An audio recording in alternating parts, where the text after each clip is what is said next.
Welcome back. I'm back here with an incredible panel. We've got Paul Ellis, we've got JC from Quranic Endgame, and of course Odon LaFontaine from The Great Secret of Islam. We're waiting for Usama to join us. We're hoping he can. He is traveling, but he has said he will try his best to join us. And we're talking about the Mecca myth, of course, the Jerusalem thesis, something that Odon and Paul have specialized in, because it would seem the Quran is using the idea of Jerusalem, but transplanting it in Mecca. And of course, Mecca, under no circumstances, fits the geographical criteria, the description of, well, Mecca. It fits Jerusalem a lot better, as well as maybe some other places. So yeah, we're here to discuss it today. So welcome back to the panel. Thank you very much. So Paul, say hello, please, Hi. and thank you for joining us. Oh, great pleasure to be here. Thank you for inviting me again. Rather enjoying this way of spending my my Wednesday evenings. So yeah. What have you learned anything new from what we're discussing here? Is this already part and parcel of what you have already researched yourself? Because I mean, at some point, we'd love to have you come on and talk about your book, and all of us can then learn from you as you go through little excerpts from your book. Oh, it's fascinating, the discussions we've had so far.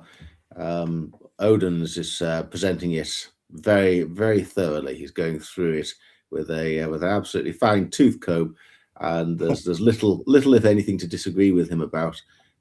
Completely demolishing the traditional story. And of course, if you demolish the traditional story, then that begs a question: well, what was the real story? What does the Quran really talk about? And yeah, we're moving into this territory, and it's fascinating. Look forward to contributing. No, thank you. I think we can establish that the Quranic narrative cannot be true, not as written. So yeah, JC, welcome. Thanks for joining us. Hi all. Glad to be here. This series is really fascinating because we know that Islam copied from so many places, but certainly there was a lot of Jerusalem. So most of us, we are somewhat familiar with the thesis, but it really helps to have a deep dive exploration into every single aspect, all grouped into different topics. So this is a very, very good series. Great. Yeah. And then, of course, our guest of honor, Odon. Thanks. And we're looking very forward to what we're discussing today. Hello, Lloyd. Hello, everyone. Thanks, Lloyd, for having me and supporting me again. Of course. Again. We're not done with Mecca and Jerusalem. But this is, I think, the fifth installment in our series. And we already showed evidence, blatant evidence that cannot be contradicted, that it cannot have happened in Mecca. And I think the most compelling evidence is the question of water. There is not enough water in Mecca, so everything that is described in the Islamic narrative as taking place in Mecca cannot have taken place here. Either it has been an invention, a complete invention, or it has been a displacement of events that happened elsewhere. Where? Or in a different time as well. Or in a different time. Yeah, exactly. Yeah, or a combination of some of those. One question, though, for you guys. Academics obviously seem to know this, but yet they don't seem to want to really make an issue of the discrepancies. It's clear the Quranic narrative cannot be true as written. And yet we have negligent academia. I know we've discussed this often, Odon. I mean, Paul, I'd love to know your thoughts on that. Why is academia so negligent when they seem to obviously know that the Quranic narrative does not in any way add up? Well, it's fascinating. I've been to 3 professional academic conferences. I went to one about getting on for 10 years ago that was held in London, called something like the Quran and the Bible, or the Quran and the biblical context, or something of that sort. And the year before last, ICSA, that's the International Quran Studies Association, had their annual conference in London, so I was able to go to that. And then last year, I went to a conference specifically on called the Seven Long Ones that was hosted by Nikolai Sinai in Oxford. And it was 2 days of listening to presentations on particularly the 7 long surahs. That's 2 to 9, excluding 8. And the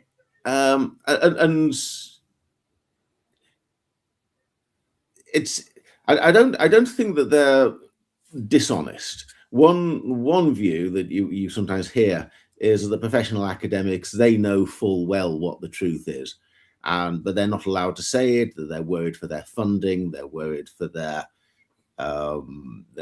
safety, and so they all know what the truth is, but they're not prepared to say it, and they're kind of very tentatively, going as far as they dare into the minefield, but ultra cautiously, and making sure that they never actually make any real progress. That's not my impression from them. My overwhelming impression is that they are fantastically hardworking, well-informed, studious, and they zone in on particular aspects of the Quran. So Nikolai Sinai, for example, is very good on the structure of the Quran. Gabriel Said Reynolds has made something of a specialism for himself on looking at the biblical allusions. There are other people with other particular angles. And one thing that they all come away with is that they found something that's very, very interesting, and it doesn't quite fit the standard narrative, and they don't understand how this is, and so more work is needed to try and thrash it out. And so they all, I wonder if a part of the situation is that they are all so focused on their individual areas that they are very reluctant to look at the broad picture.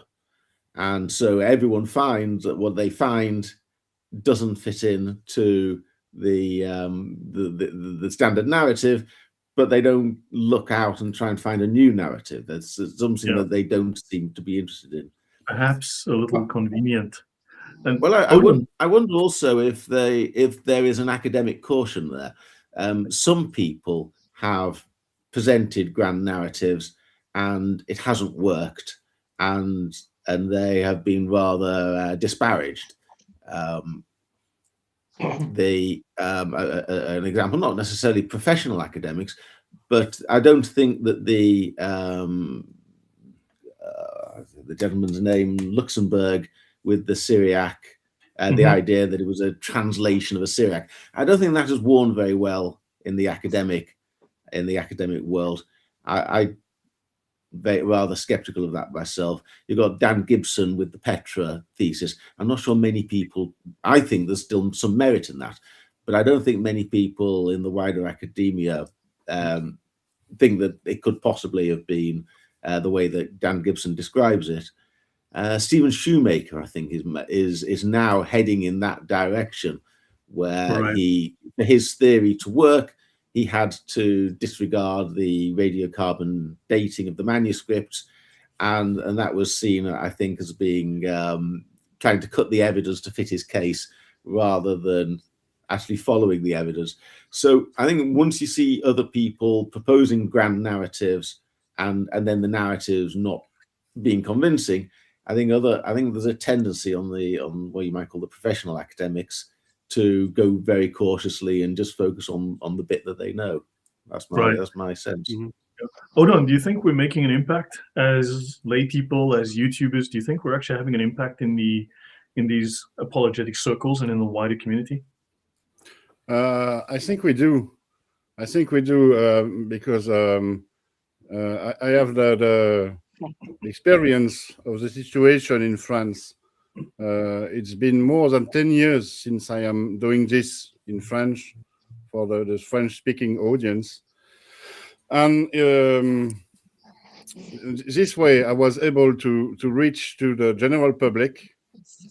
And this is very, very, very important in order for the public to finally understand what Islam is about, and that Islam is mostly a fraud and a forgery. Most people used to think that Islam was something noble, a bit mysterious, the mysterious East, and whereas actually it's a very crude religion. You know what I'm talking about, Lloyd, with awful commandments in the Sharia law. But the thing is, it's supposed to be legit because there was a prophet, or at least someone who pretended to be a prophet, and so on.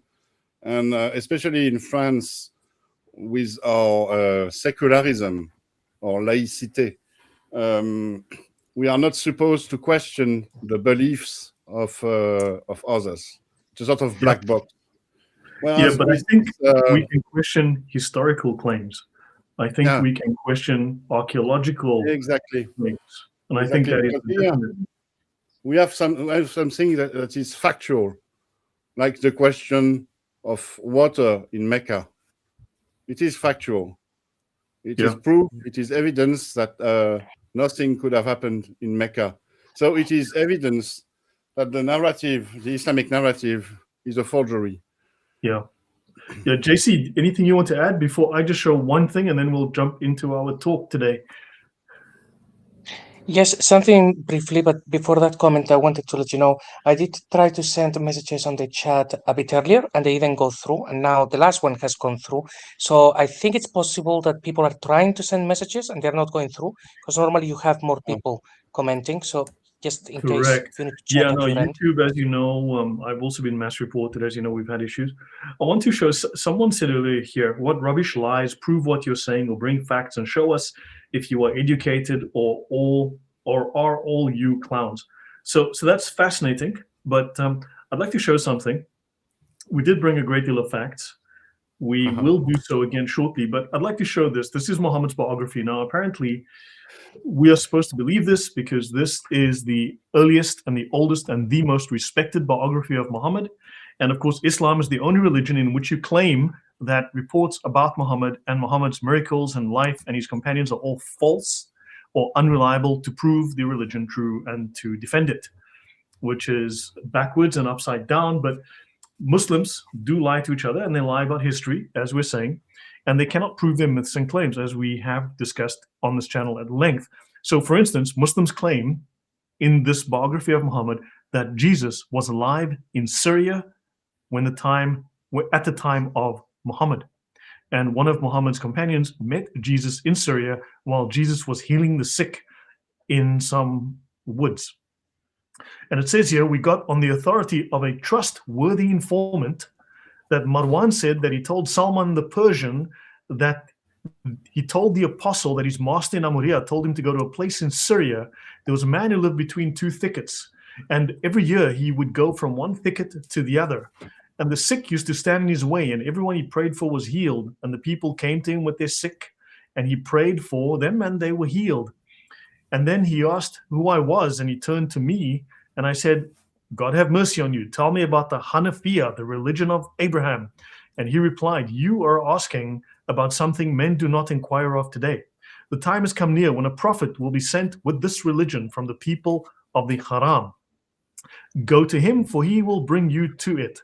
Then he went into the thicket, and Muhammad said to Salman, if you've told me the truth, you have met Jesus, the son of Mary. Now, I'm assuming this is 600 years after Jesus walked the earth, and maybe this Muslim here can explain to us in details in the comments later exactly where the evidence is for this claim. Otherwise, is Salman a liar? Is Muhammad a liar? Or was Jesus alive? Do you have evidence for this? Things like this, they are common, fake, fabricated stories like this. And the whole thing is they're trying to usurp the whole idea of Jesus to promote that, oh no, Jesus actually promoted Muhammad in the 7th century. Jesus was walking around in Syria healing the sick. Show me those records of a man healing the sick in Syria in the 7th century. Love to see it. So that was me. So Just a quick remark before we start, Lloyd. Can you set up the stream on my channel? It is running on your channel. I think it's not working. I checked it. It was running on your channel. I definitely checked it. I don't see it on my channel. That's a issue I have. It is. We'll double check then. Okay, no, it's running on. Hold on, No, it's because not. I can't set it up afterwards. I did add you. Okay. So if you cannot do it now live, we'll catch up another time. Okay. It's scheduled for 25:02, 7 p.m. Yeah, sorry. No, I checked. JC's is working. No, yours was set up. Hold on, I did set it up. Sometimes I think the link doesn't always work. I think it's a glitch in YouTube or something. It's happened to JC. It's happened to me on my own streams as well. It happened to me also. Yeah, I'm really sorry about that. We can restream it again. But I think okay. this is okay. No big deal. Sorry about that. No big deal at all. So let's go back to our presentation. We covered a lot of material. Let me get to the point where we left last week. Yeah, this was after the talk about the temple, the place of Abraham, and so on in the Quran. The Qibla, I think it was the last topic we discussed. The Qibla. And now we will talk about the Hajj and Umrah that we find in the Quran. That are related to the place of Abraham, the temple, the Masjid al-Haram, as we can read it in the text. So what is Hajj? According to the Islamic narrative, it is a great pilgrimage to Mecca, which is to be done during the sacred months. So it's a ritual pilgrimage that happened once a year, and that was re-established or established by Muhammad when he conquered Mecca around 630, according to the Islamic narrative. We can already see that there is something a bit odd with the word Hajj. There is no logical connection between the meaning pilgrimage and the etymology, the Arabic etymology. In Arabic, JJ, it means to argue, to discuss, but to argue. And it's been used a lot in the Quran with this meaning. Otherwise, it is also used with the meaning of making the pilgrimage or pilgrim and so on, to perform the Hajj. So we have several occurrences of the word with this meaning. And it's sort of the same with Umrah. Umrah, according to the Islamic narrative, it's also a pilgrimage to Mecca, but it's the lesser pilgrimage, a small pilgrimage. It isn't bound by the same ritual directions as the Hajj. The Hajj happens once a year, and you have to perform a series of rites during it. And in the Umrah, you can do it whenever you want. It's not once a year. And there are not as many rites as in the Umrah. But we have the same oddity here. There is no logical connection between the Arabic etymology, Ain Mimra, Arm, which means to maintain, to build, and the meaning of a pilgrimage. And it's quite clear in the Quran. It's very odd. So in the Quran, we have several occurrences of Umrah as a noun or as the verb, istamara, to perform Umrah. And so we have other occurrences of the same word, the same expression with the same Arabic roots. Some of them with the meaning of maintaining or to maintain. Some of them can nonetheless be linked to Masjid al-Haram or a sort of pilgrimage.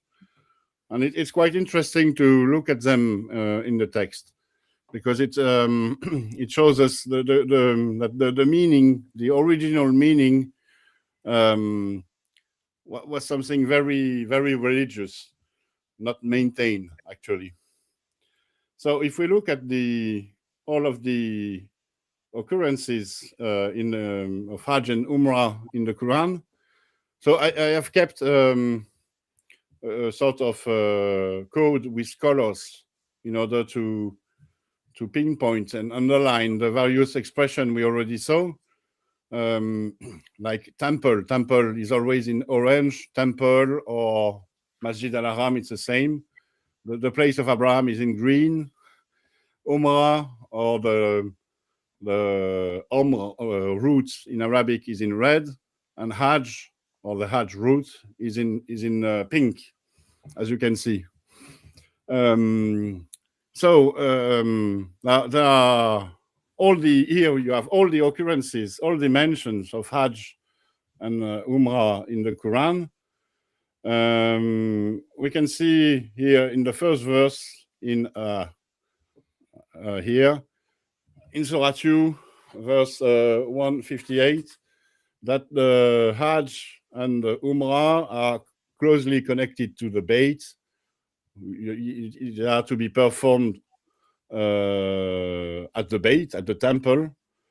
And there is a mention of a Safa and a Marwa. So what are these? We will look at them in a moment. Another thing of interest, but I cannot see it because of the comment you put sorry. on. I will take that away, my bad. No, it's okay. No, it was not there. It's about the word Umrah and the meaning of it.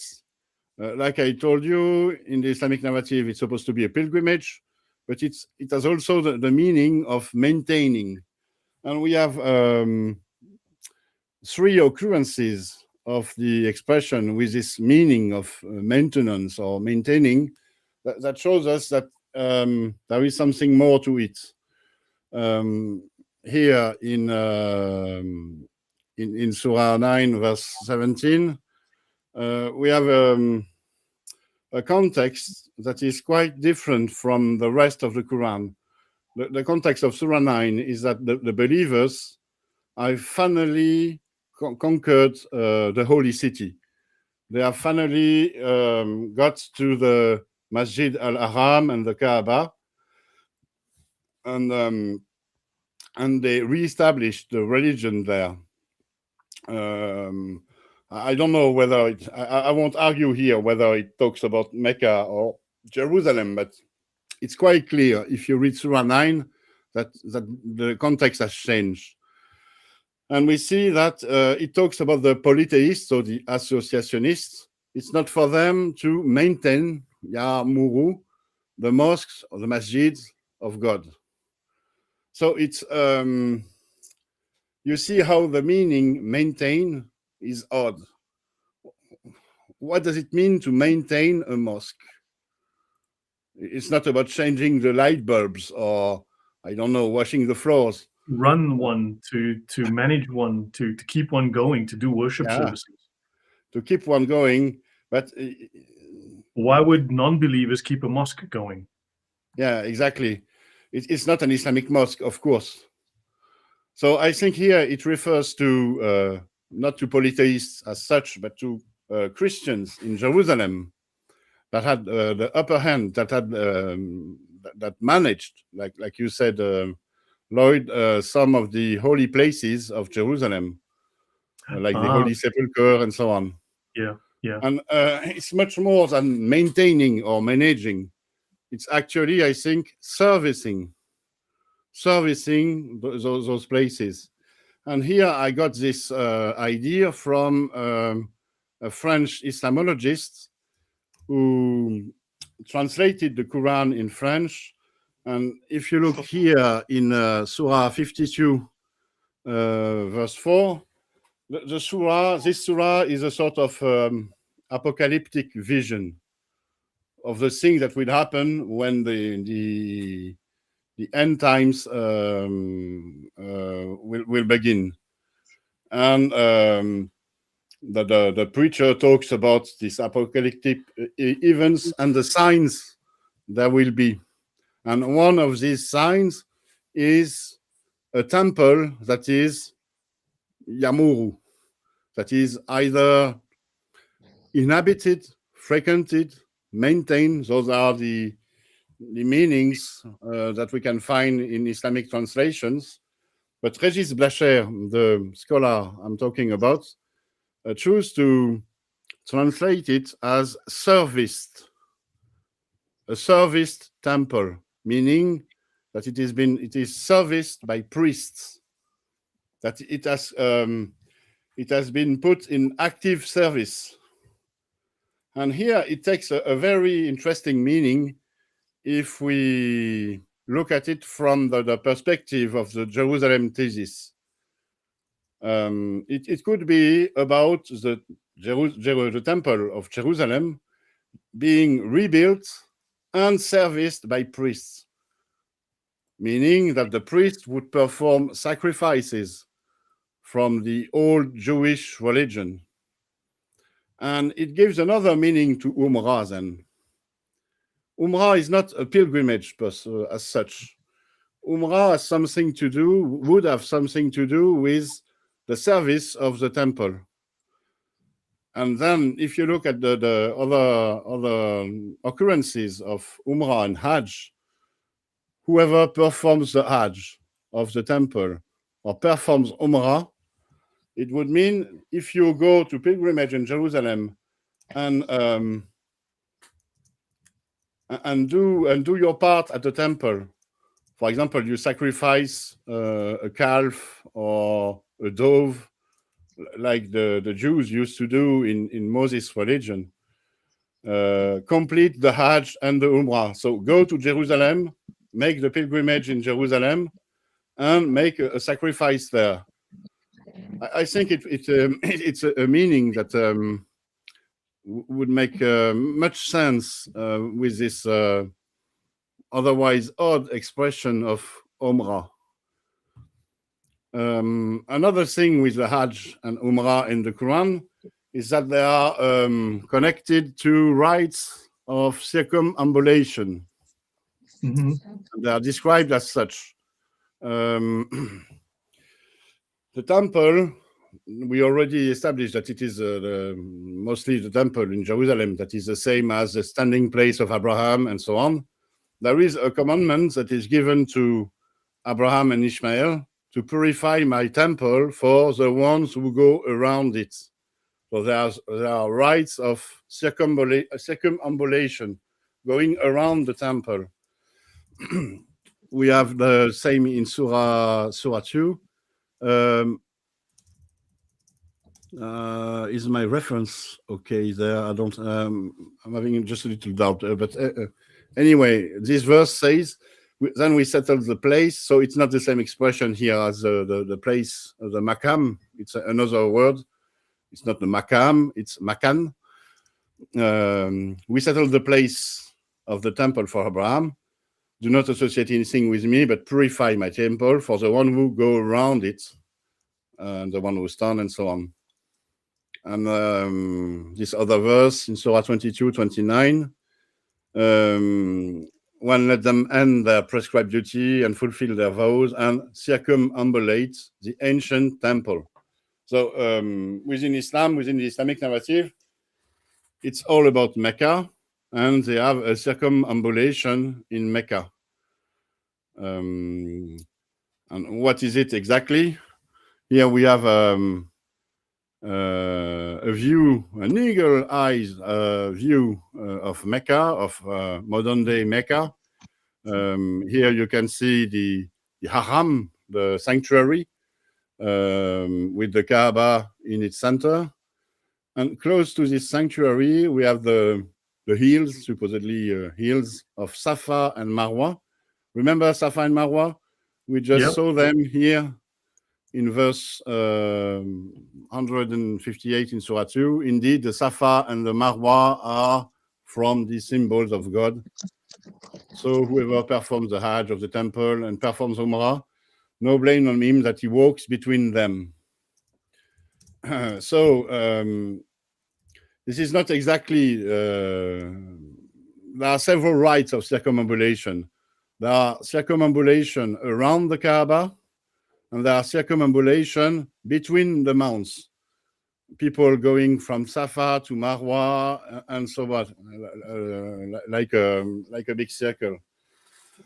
And they're supposedly imitating Hagar, who did such a thing when she went there with her son Ishmael, and she had no water, and she was looking everywhere for water, going from Safa to Marwa, back and forth 7 times, up until a miraculous source emerged, the well of Zamzam, which is in the here in the Haram. But if you go through the Islamic sources, they have multiple versions of the story, but we know she walked 1,200 kilometers from Hebron to Mecca. Abraham walked with her. He left her under a tree. He walked back. He left her with some dates. And then either the boy's heel hit the ground and opened the well, or an angel came and his heel hit the ground and opened a well, or his wing scratched open a well. Or that's just 3 of the stories. And she ran from hill to hill looking for water. But Muslims also tell you Mecca is the oldest city in the world. It is the oldest temple in the world. It has been there longer since the time of Adam. Yet she was literally next to the well, didn't see it, didn't see people, didn't see trade, didn't see water, didn't see a temple, didn't see Mecca. And the Quran says, we left Hagar, or at least someone, my ancestors, not by name, in a barren place with nothing in the desert. So hold on, it's either barren or it's not. So the whole story is completely incoherent and completely just contradicted by the Quranic account. And it's again contradicted by the much later hadiths and seerah and such. Exactly. You were talking about a tree, for example. There are no trees in Mecca.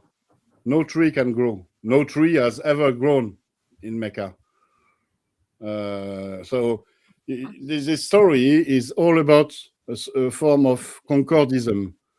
The fabricators of the Islamic narrative, the traditionists, the Islamic scholars, they invented stories in order to fit the text of the Quran and fit their general idea of what Islam should be and what its ancient history should have been. So, and of course, the story of running between these 2 hills looking for water doesn't make any sense anyway. One could use one's imagination and say that if a person is potentially dying of thirst in the desert, what are they going to do? One option is that they could expand an area of search forlornly, looking for water, keep walking as long as you can keep walking in the direction that you think you might find some water, because hope is the only thing you've got at that stage. That's a possibility. It's not so unreasonable that you might climb a hill in order to look around in case you can see an oasis in the distance. Or if you fail, if neither of those appeal to you, you could pray and hope that God sends a miracle and spend your time in prayer. Or you could just resign yourself to the inevitable and just enjoy as best you can the last few hours that you're allowed on the earth. Yeah. But none of those seem to have any relationship towards running between 2 fixed points 7 times.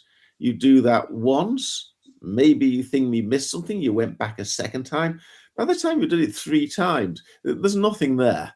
It makes absolutely no sense that somebody should run back and forth 7 times. and expend all their energy in that moment. It sounds a nonsense scenario, and my suspicion is that it's that the story was created in some way to justify some sort of activity.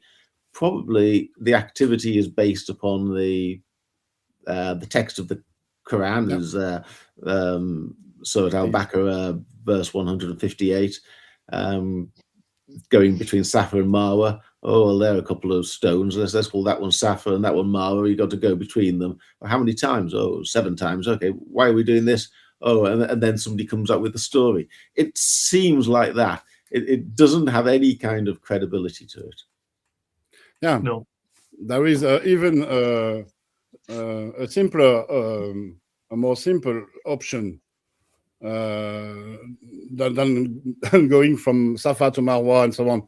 There is the option for Agar and his son and her son to go back to the last well they drank off, because they didn't magically appear in Mecca.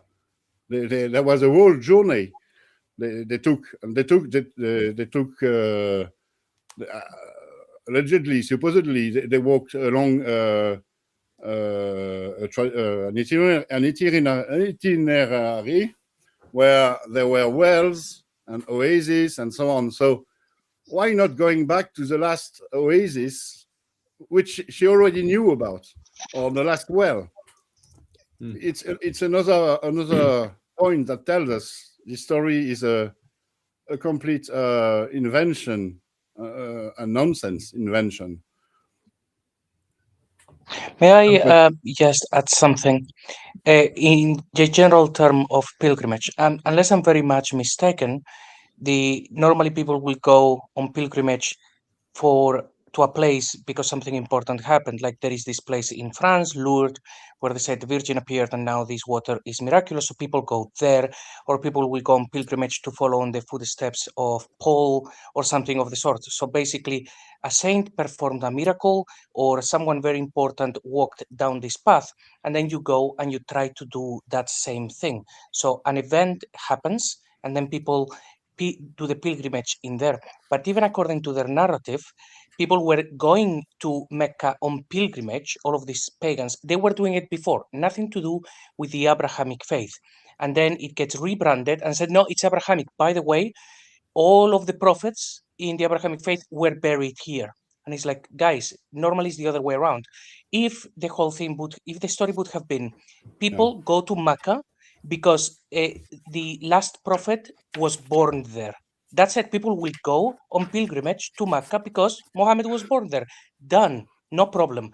But instead of that, they fabricated the whole story about going back in time, and that's where they messed up. They didn't have to do any of that effort. All they had to say is, that's the city of Muhammad, like Christians would go to Bethlehem or to places like that. Mm-hmm. Yeah, it really, there is really a sort of invention pattern here. It really looks like it has been invented way centuries, millenaries after the facts, the supposedly facts that happened. The narrative seems quite confused as to whether this is a Abrahamic shrine or a pagan shrine. So sometimes when it has to be Abrahamic, people say, oh, well, it was always known that it was built by Abraham and Ishmael. When it needs to be pagan, oh, well, Muhammad had to come and purify it and cleanse it from all the idols. And this business about people going back and forth 7 times between Safa and Marwa, it seems like it's in the Abrahamic tradition, but that they were doing that before. No one quite knows how the black stone fits into the Abrahamic narrative. What's that doing there? Why didn't Muhammad get rid of it if it's pagan? The whole thing, the narrative seems quite confused about whether it's an Abrahamic shrine or a pagan shrine. It can't. In my mind, the narrative doesn't get its story straight on this at all. Exactly. It's even more confusable or odd that the hills of Safa and Marwa are not hills. Actually, they are boulders. All They is are not amusing. mounds or hills. They are just big rocks. Nowadays, they have been covered with a structure and cupolas here that we can see here and here. But this is what they look like, and clearly they are not hills. But nonetheless, millions of pilgrims are doing the circumambulation around those two boulders. But the thing here, and you know this already, Paul, is that it's all a copy. It's from another site. Safa and Marwa that are mentioned in the Quran, we can also find them in Jerusalem. Here is a view of Jerusalem. You can see where is my yeah, it's here. You can see the Dome of the Rock here with the esplanade of the mosque. Here is Mosque Al-Aqsa. This is the Mount of Olives. The Mount of Olives here. And the Dome of the Rock is built on Mount Moriah, which is a temple mount. And Moriah in Arabic can translate or can be said as Marwa. But that's not all. There is also a Mount Safa in Jerusalem. In Latin, it used to be Mount Scopus, coming from the Greek scopain, which can be translated as a observatory or belvedere, a place where you can see afar. It was for the pilgrims who were coming to Jerusalem in the ancient times. It was the place where they could see the Temple Mount, which is why it has this name of Scopus or Scopain in Western languages. But in Hebrew, it was called Mount Safa. We have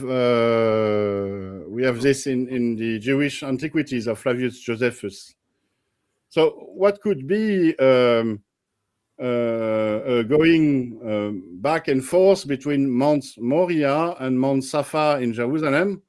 You would have to go along the Kidron Valley, Nahal Kidron in Hebrew, and in the Bible and the Jewish tradition, it is the place of the judgment of the nations judgment.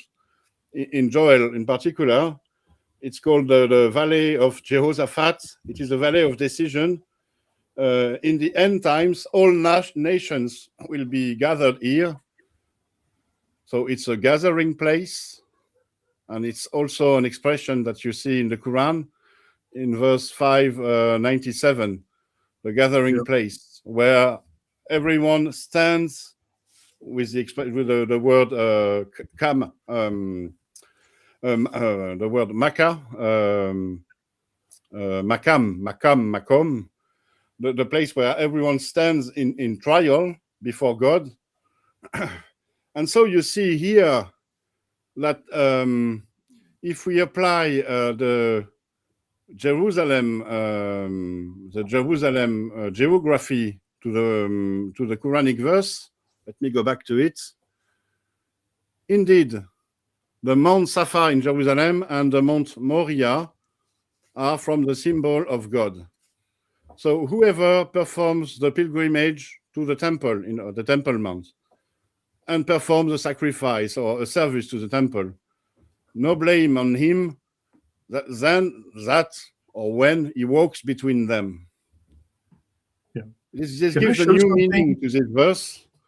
The meaning would be, if you go to Jerusalem and honor the temple, make a sacrifice there, for example, there will be no blame on you on Judgment Day. And I think it's a very interesting meaning. It's much more meaningful than the idea of imitating Hagar in the desert of Mecca. And you can see that there is absolutely nothing about Hagar in this verse or in the contextual verses here. Yeah. And, Can I show something as well? yeah, of That's course. remember we had this book by the Italian traveler who went to Mecca in the 1500s or 1500s, and he spoke of a tiny little building just a few paces wide on every side that he found in Mecca, and then he left, right? And he wrote this book, which we covered briefly, and which we got from JC, and you can see it from Bain Bass. And it says here you've got the Zoroastrian Kabaye. This is exactly the same building that we showed last time. That's a few paces on the side. It's the Zoroastrian Kabaye. The Kabaye. So that's, I mean, you got this little square place, the Kabaye. I mean, so yeah, we have exactly so this is odd. I mean, you got the same name, Kaaba, but and it matches the description we have from an actual historical account from a traveler. And I mean, the modern Mecca Kaaba, I mean, we've seen is made of cinder block, and it's clearly of recent construction. Yeah. And you see, it's a bit of a digression, but it's interesting nonetheless, Lloyd. Can you go back to the pictures of your Kaaba of Zoroaster? In the 7th century and after, it wouldn't have looked like this because there were what do you call this, dirt and rocks that almost covered it. Only the top of the building was emerging from the ground, and so it looked very much like a cube. It used to look very much like a cube, and there has been works and excavation around it to I think it was in the 19th century, maybe the 20th, in order to restore it. And now we see it not as a cube, but as a rectangle. A tower. But in 1,000 years ago, it would have looked like a cube emerging from the ground. Right. And if we go back to Jerusalem, I don't know, I don't remember the exact emplacement, the exact location, but here in the Kidron Valley, there was a Kaaba. It was the Kaaba of Mary, which is a tomb, one of her tombs. There are many traditions about Mary's death or dormition. There is one in Turkey, modern day Turkey, but there was one in Jerusalem, and I don't know exactly. It must be around the old cemetery here. There was a monument, a Kaaba, that was called in the antiquity the Kaaba of Mary. So interesting point. If you walk back and forth between Mount Scopus and Mount Moriah, you will encounter a Kaaba. All of this tells us about the real Umrah and the real Hajj. We can, I'm sorry, my animation is, there is a little defect. Hajj and Umrah, if you look at the meaning and the etymology of those two expressions, according to Robert Kerr, in this huge book, Christmas in the Quran, there is a study called that he wrote, Aramaisms in the Quran and their significance, and he established that Hajj is not an Arabic word, which explains why there was no logical connection between the Islamic Hajj, which means pilgrimage, and the word Hajj in Arabic, which means to argue. Actually, it's a direct borrowing from Aramaic. In Aramaic and also in Hebrew, we have the word hag. Yeah. Hag is exactly the same, which means to circle, to go around. And in Hebrew and in Aramaic, it has taken, it has the meaning has derived to refer to feasts and festivities around the temple in Jerusalem, where Jews used to walk around, circle around the temple. So when you mention Hag to a Jew, even nowadays, for him it means a religious festival at the Jerusalem temple with circumambulation. And in a more derived meaning, it means going to Jerusalem for a religious purpose. He looked also at the word Omra, which also comes from Aramaic. In Aramaic, it means to dwell, to inhabit. So it's sort of as a connection with the Arabic meaning to be frequented. But the meaning to dwell is much more connected in Aramaic to leading a monastic life. And so in a derived meaning, there is this idea of devotion to God, a consecration to God. And it's a very interesting point from Robert Kerr because it goes very well with the idea of service that we can find also in Arabic as a derived meaning, like I told you. So what could be Hajj and the Hajj exactly?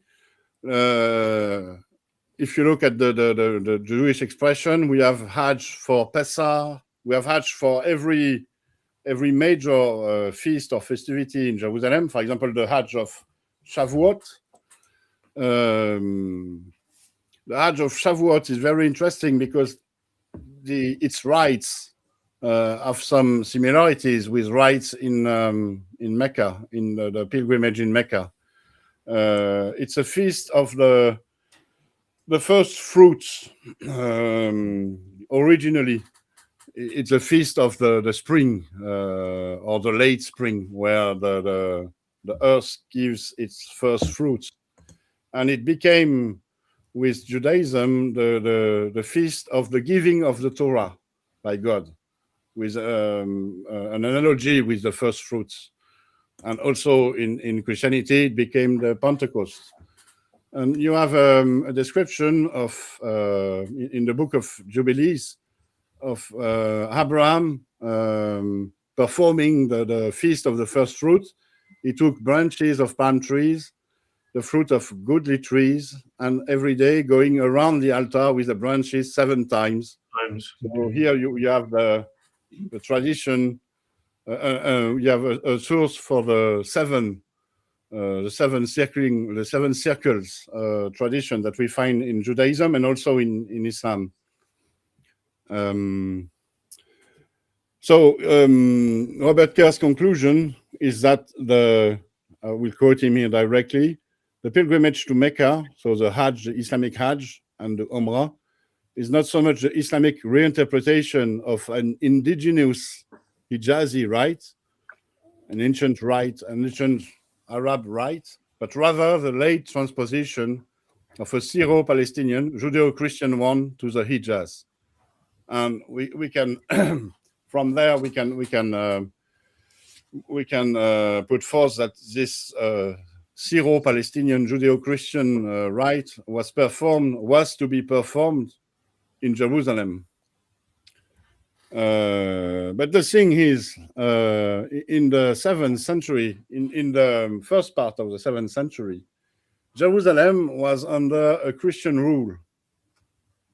So the question is how can a believer perform the Hajj in Jerusalem in the context of the early 7th century with a Christian rule over Jerusalem? The place was forbidden to non-Christian. not everybody could come to Jerusalem under this Christian rule and perform rites on the Temple Mount. So it gives us elements of context to understand the Quran. Understand, for example, why the Masjid al-Haram was named Haram as forbidden. Yeah, that's like the Holy of Holies, where the Jewish high priest can only enter once a year, but then that would be corrupted, and then of course it's another meaning for Haram. Yeah. It's another meaning for Haram, but we will go back to this interpretation of Jerusalem being forbidden to believers in a bit. I wonder if we could just interpose one or two observations. It's absolutely fascinating, as Odon says. It's something that I've discussed with him in the past. The term Hag, the Jewish phrase. Well, in the book of I think Deuteronomy, isn't it, where God, Yahweh, says to his people that they must keep 3 feasts. And they must all go to the place where the Lord will point out to them, the place that the Lord will choose. And at this stage, of course, back during the wandering in the wilderness, none of the Israelites would know where that place was. Later on, it becomes recognized in Judaism as Jerusalem, but in the words of the Torah or the Pentateuch, Jerusalem isn't mentioned at that stage. But the names of the feasts are mentioned, and each feast, there are 3 feasts, and each one seems to have 2 names, because each one has an agricultural significance and also a significance in relation to the sacred history of the Israelite people, the Jewish people. And so between the 3 feasts, each having 2 names, you've got 6 names, and all 6 of them begin with the word Hag. You've got Hag Hamatzot, which is the Feast of the Unleavened Bread, which is also known as the Hag HaPaseh, which was commonly called in English the Passover. You've got the Hag HaKazir, which is the first fruits, and the Hag Shavuot, which is the Feast of Weeks, commemorating Moses's receipt of the law on Mount Sinai. And you've got the Hag Asib, which is the Feast of the First Fruits, which is also known as a Hag Sukkot, or the Feast of Booths, remembering the 40 years in the wilderness. So the word Hag would have been extremely familiar and evocative to any Jewish person. To now, for Christians living in Europe, the word might not be so much, but to any Jew, I imagine, any Hebrew-speaking Jew at any time, these would be tremendously powerful words. It's just not possible that the Quran author could have chosen to call their pilgrimage the Hajj and not have expected his Jewish audience or anyone who was familiar with the Torah not to say, oh, hang on, that's the same name as all our pilgrimage feasts. So the term automatically, you could have other feasts in other places. No, it's not, that in itself isn't conclusive proof, but it's a strong sign that he chose a name, the Quran author would have chosen a name that had great resonance in relation to the Hebrew feasts that were celebrated at Jerusalem. Yeah, it seems evidence. There is something. Yeah, of course. Go on, JC. Just to add something, not just about the word, but about what happens and joining this to the beginning. So what you have shown, Odon, which is the Quran showing Safa and Marwa and pilgrimage, and it's like anybody with half a brain would conclude, okay, this has to be Jerusalem. We have Safa and Marwa. That's it. Then Mecca is not even attested until the 8th century, and then Safa and Marwa by miracle, they appear there, and they are not even mountains. They're just two big rocks. Anybody who had any decency from scholars and so on should just actually come out and says, guys, this has gone on for too long. The Quran is talking about Safa and Marwa pilgrimage. This is Jerusalem. Later, they call those two stones Safa and Marwa. And now in the 21st century, people still die going on pilgrimage to Mecca. Can we just stop this nonsense? But instead of just saying something as basic as the Quran is not talking about Mecca, and it is incredibly obvious, everybody seems to just not want to talk about these things. Let's not upset people. It's like, guys, they've copy-pasted. People should start talking about this. It's obvious, no? What you have just shown. Yeah. Really. And when one juxtaposes, we've got Safa and Marwa, we could just put Safa to one side for a moment. If we only focus on Marwa and Surah Al-Baqarah, verse 158, talks about people who are making the Hajj going to Marwa. If we just pauses there and just put Safa to one side, you've chosen the word Hajj that is resonant of the Jewish Hajj festivals that were celebrated at Jerusalem, and then you've said that the Hajj pilgrims must go to Marwa, which is the standard Arabic transliteration or way of pronouncing Mount Moriah, which is the very place in Jerusalem where all these where the temple was built and all these festivals would have been celebrated. So you've got taking the word that would sound like the Hajj in Arabic, Arabicized, and then you've got the place called Moriah, again Arabicized, and you've got the people making the Hajj to Moriah. And how obvious. You have to really, I don't know how anyone can look at this and not form. I'm happy to talk about Safa, I could talk about that all evening, but I don't see how you've just got people making the Hajj to Marwa. That isn't slam dunk. That's proof that it must be a reference to the Israelites doing the pilgrimage of the Old Testament to Mount Moriah, which is named in the Old Testament. No, it cannot just be coincidences.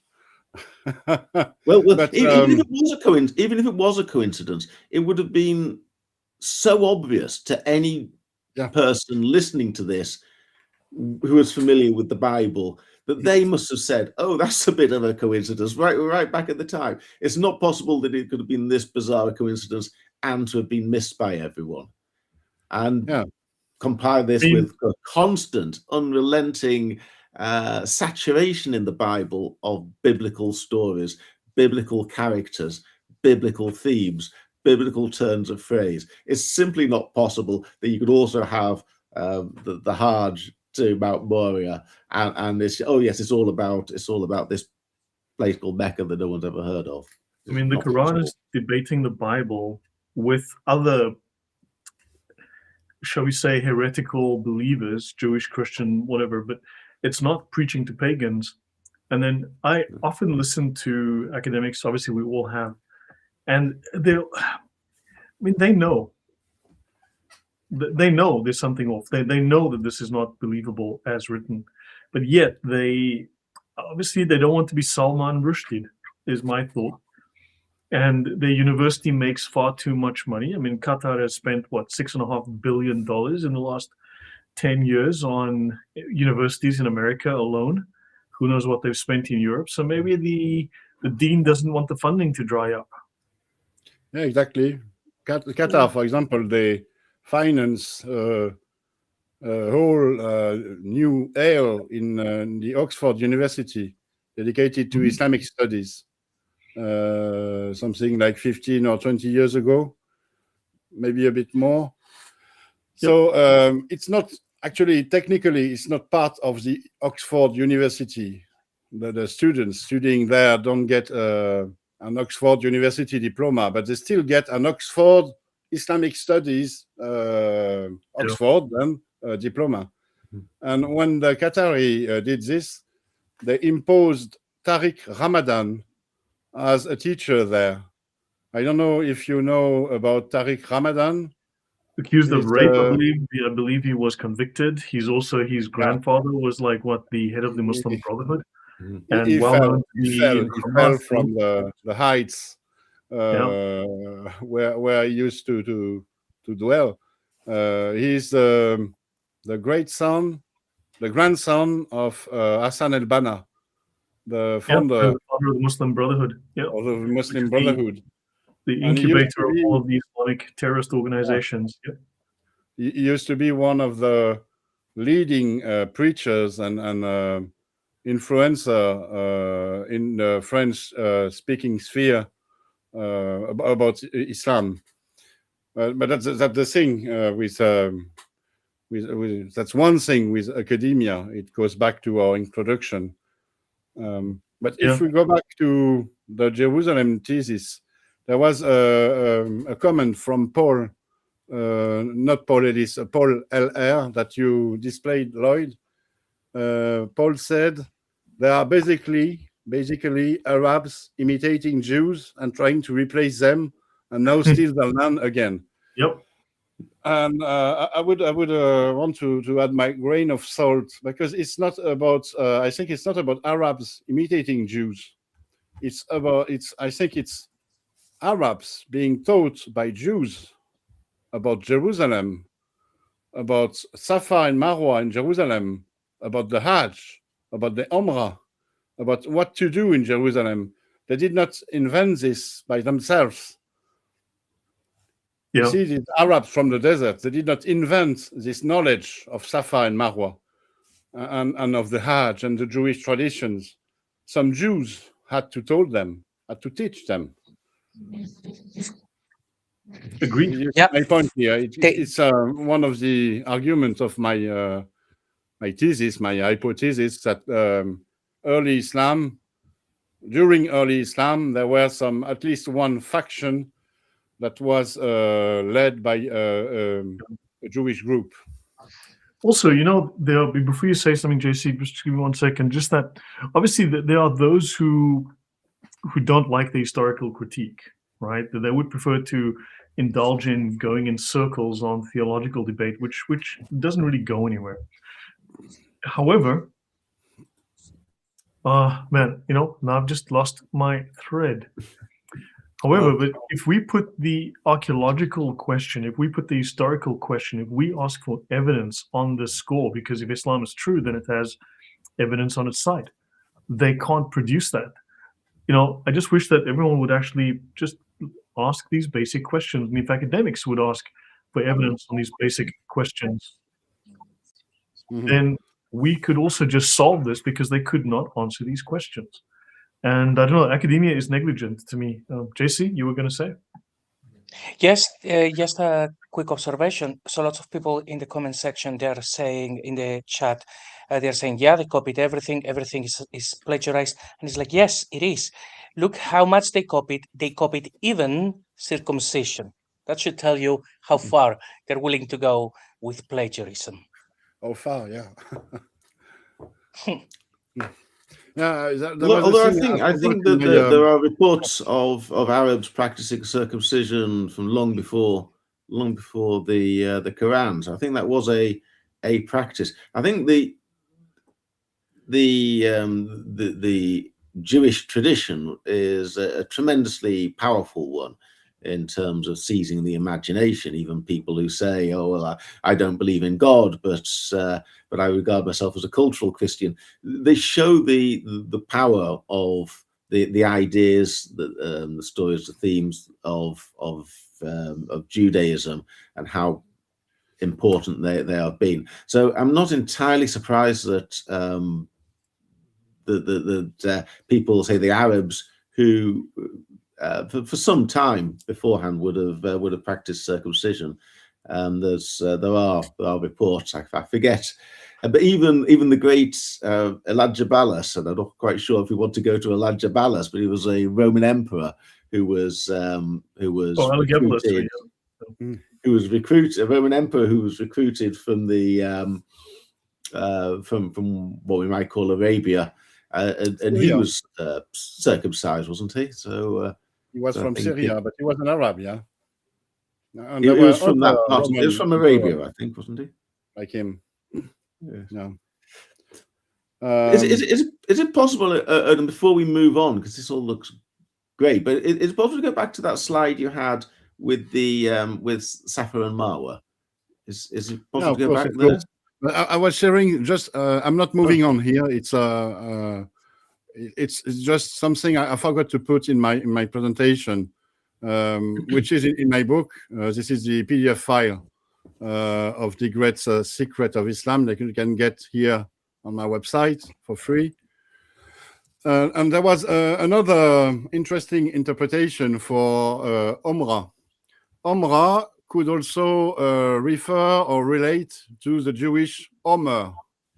And Omer, it's a sheaf, a biblical unit of measure, a sort of a bucket of grain, for example. And it's an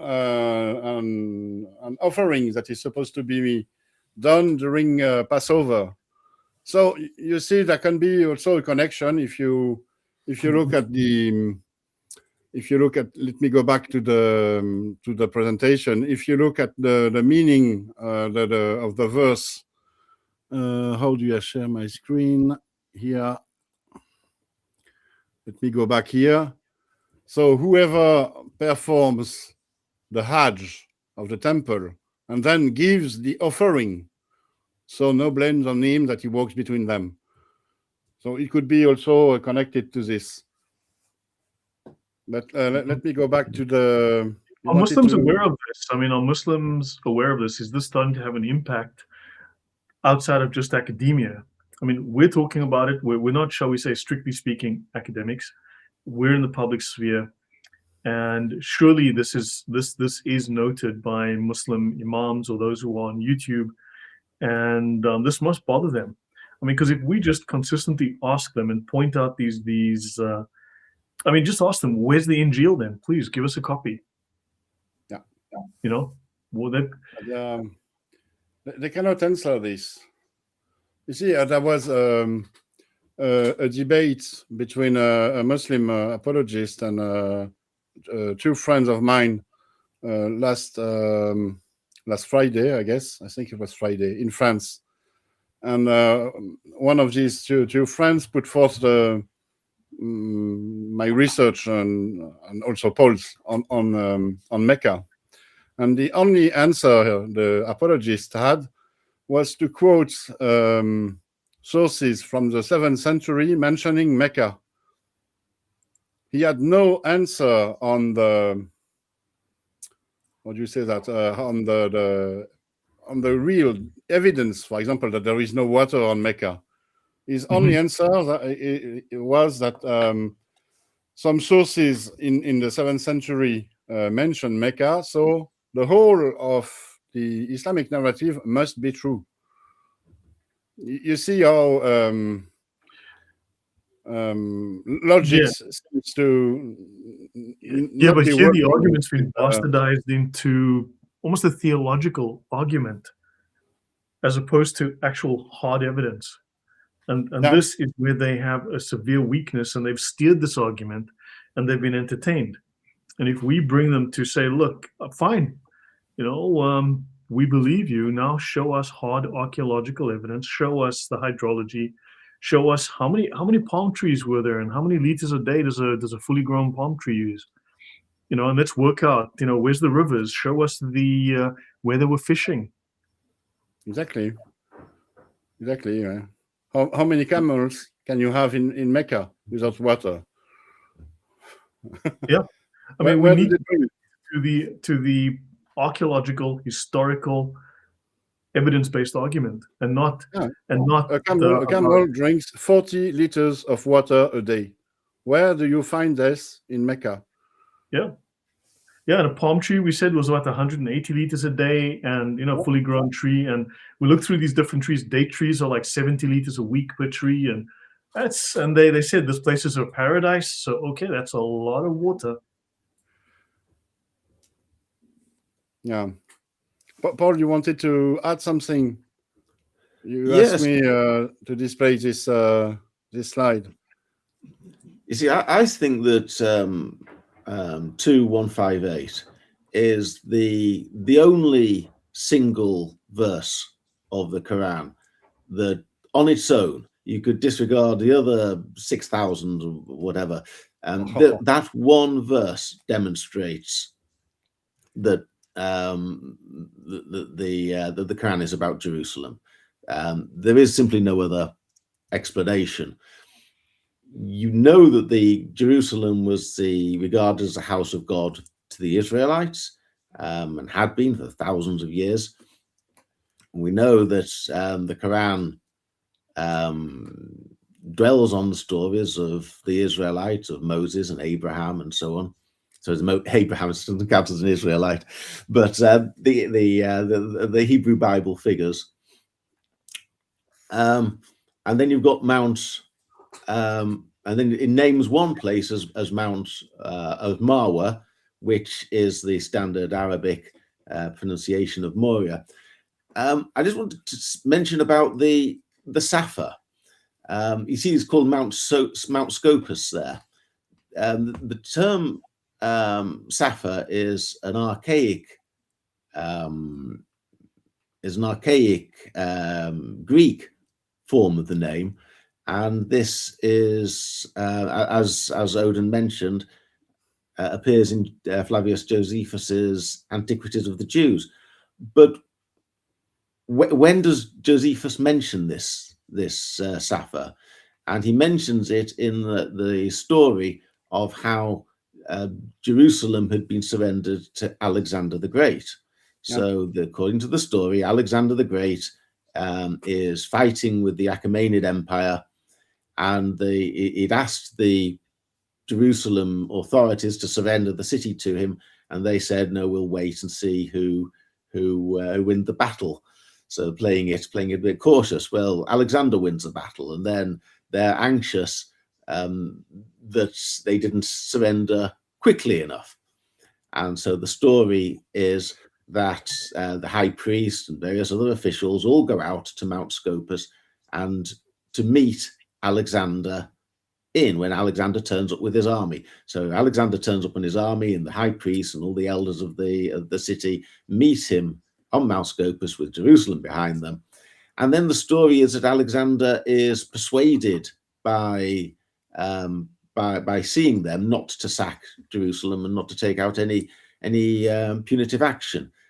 Now that's important for two reasons for the Quran. One of them is that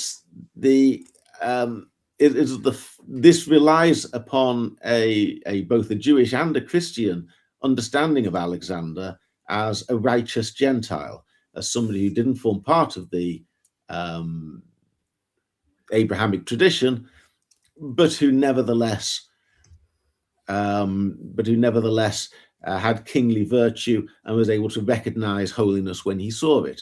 And this feeds into other Christian myths about Alexander the Great, such as his search for the font of eternal life, which is a metaphor, an allegory for baptism, and these stories find their way, and his imprisoning of Gog and Magog behind a wall, where they'll break out on the last day. And these are stories that appear in the Quran. The story of Alexander looking for the stream of eternal life, or the fountain of eternal life, that appears in the story of Moses and the fish. Alexander sort of turns into Moses, but he is still nevertheless, from the story, quite recognizable. And also is recognizable even more so in Dhul Qarnayn, this figure who goes from the place where the sun rises to the place where the sun sets, and then imprisons Yajuj and Majuj behind the wall that's made of iron and brass, just as in the legend of Alexander. He imprisons Gog and Magog behind a wall of iron and brass. Mm-hmm. So these are possibly coincidences. So the very context in which Josephus calls Mount Scopus Safa would itself have meant something to the Quranic community. It's not some random abstract, this is what one person once called it. The actual context meant meant a lot within the context of the Quran itself. I'd also mention that the significance of going between Safa and Marwa, or Mount Scopus, Safa, and Mount Moriah, that's a very important journey in the Jewish and Christian tradition. It's not just it's not some random coincidental, we found two rocks and you can walk between the two of them. This is something with a very, very long history, a very long pedigree of sacrality. So back in the book of Exodus, the ritual of the red heifer has to take place outside the camp. So when they established Jerusalem, this takes place on the Mount of Olives. So the high priest would take the red heifer out and sacrifice it to create the lustful water that will remove the impurity of a contact with a dead person. So the red heifer ritual is connected with removing the impurity of death. And that would take place on the Mount of Olives. The Messiah is expected in the book of Ezekiel to arrive on the Mount of Olives and then to cross over the Kidron Valley and enter the Jerusalem from the east door, the east gate, and thereby to judge humanity that is arranged in the plain below, which is a scene that appears in the Quran many dozens and dozens of times. It refers to this as being the outcome of history, where it's all leading to the judging of mankind by God or God's emissary. So you've got, and of course Jesus. Let's not leave Jesus out of this, because Jesus enters. He makes three very important journeys across the Kidron Valley. Jesus goes into Jerusalem on a donkey from the Mount of Olives, so thereby symbolically entering Jerusalem from the east. Then he is on the night of his arrest on Monday, Thursday. Jesus is captured by the guards and taken in to Jerusalem, which is where, in Christian theology, the first act of the Passion that ends up defeating death for Christians and giving us all the new covenant of eternal life in Jesus.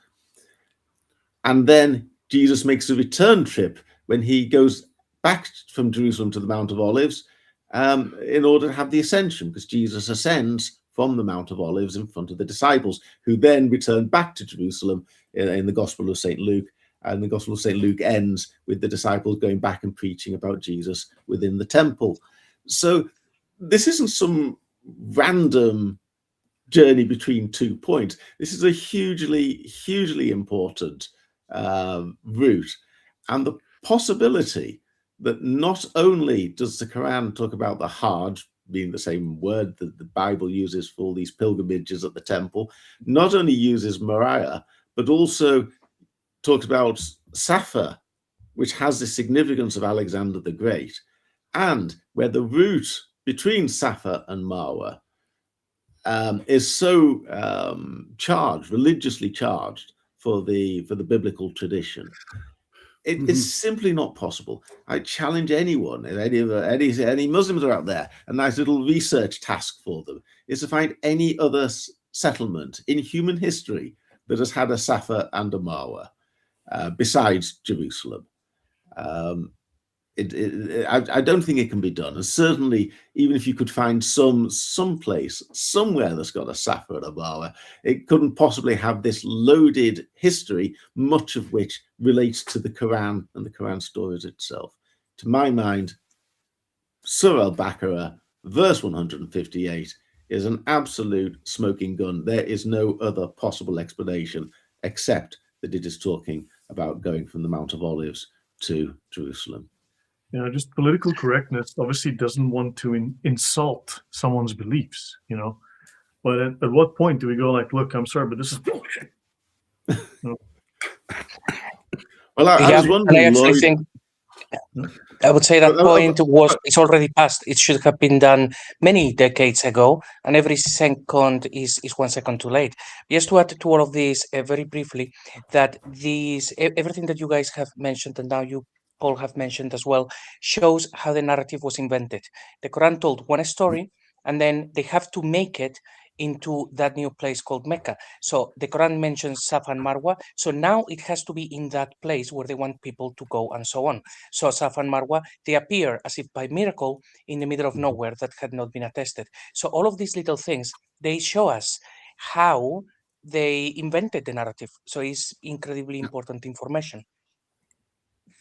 And one small little point is these two mountains in Mecca. Someone uses the phrase hillocks for them. I think the story of Hagar running between the two of them is a load of hillocks, because no one can explain where these names come from. Why did anybody back in the day, back in the time of Hagar, why did anybody ever think of giving these two rocks names at all? And when they did get names, what did these names mean? Is there a reason why they called one Safa and one Marwa? Did these names mean anything? I can't find any evidence of this. Surely they would have been called Hagar's Hill, or Jabal Hagar, or when they call one Hagar and one Ishmael, or they would have had some meaning about the story of Hagar running between the two looking for water. Where did these names come from? And the answer is, we know where they come from. They come from Jerusalem, and these are just two effectively random hills that have just been given Jerusalem names in the middle of the desert. Yep. Yeah, a very, very good point, Paul.